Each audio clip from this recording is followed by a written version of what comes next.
If you clicked on this video, I assume you spent years learning 1 or 2 foreign languages, and now you're looking for ways to maintain them without having to spend crazy amounts of time on it daily. Well, I've got a perfect solution for you. Who am I? My name is Olha, and I spent a lot of time learning Turkish and French. I've also spent 3 years in Istanbul and a year and a half in France, and this is what I discovered when I was no longer living abroad, but still wanted to maintain my C1 Turkish and B2 French. In 2 words, this method is called online newsletters. So what kind of newsletter am I referring to specifically? Now, you've probably heard of Morning Brew, which is an American newsletter covering both the US and world events. Now, what makes it different from traditional newspapers, such as, say, the New York Times, is that it presents information in a very concise and informal way, using a lot of puns, humor, informal language, slang, and wordplay, of course. Overall, it makes digesting news much more accessible and easier without subjecting you to a very dry and formal language of newspapers such as the New York Times. It also takes very little time to get through.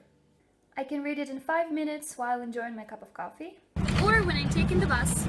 Now, Morning Brew is great, but it also made me think, are there any newsletters like this in other languages, particularly in Turkish and French? Turns out there are.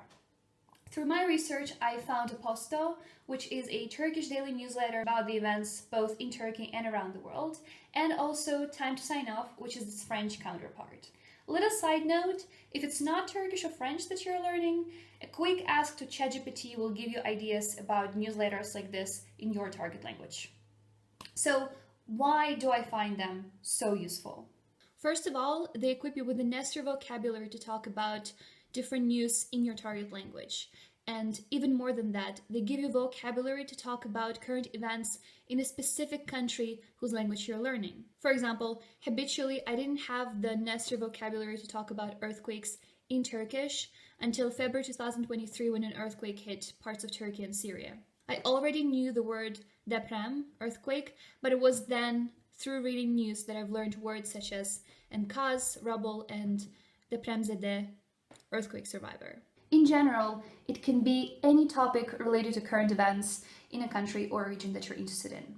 Whether it's politics, economics, culture, technology, or environment, there is really no better source than newsletters to make sure that you've got the vocab covered. So if you find yourself wanting to be able to discuss, let's say, political climate in France, or California wildfires, or the negative impact of tourism on Barcelona, but you do not have time to go digging for a perfect in-depth analysis or a super detailed newspaper article, then consider subscribing to a newsletter. It will keep you informed and give you all the necessary vocabulary to talk about pretty much any trending topic or current event in no time. And if you have any friends who are native speakers, staying informed can both help you start conversations about what's happening in their country and show that you're capable of discussing it, which is great because not only are you building deeper connections, but you're also improving your language skills in a real-world context. Secondly, this is a very flexible exercise. It literally takes 5 minutes a day. You can do it in situations where you have time to kill, and depending on your availability and commitment, you can always take it further. For example, by writing down new words or your reflections on a particular topic in your target language. Sometimes there are days when I have both the mental energy and time to study French grammar for an hour, read a French novel, and then on top of that, revise new vocabulary for half an hour. But there are also days when I'm tired, ill, busy, or simply unmotivated. And if you're a maximalist like me who feels bad about missing even one day of studying, spending just 5 minutes a day reading a newsletter in your target language can be enough to tick it off your list. And yes, it is the bare minimum, but trust me, those 5 minutes a day do add up in the long run. So, if you are scared of losing a language that you spend so much time learning, try finding a newsletter. I promise it will change the game for you. Oh, and if you were wondering what this is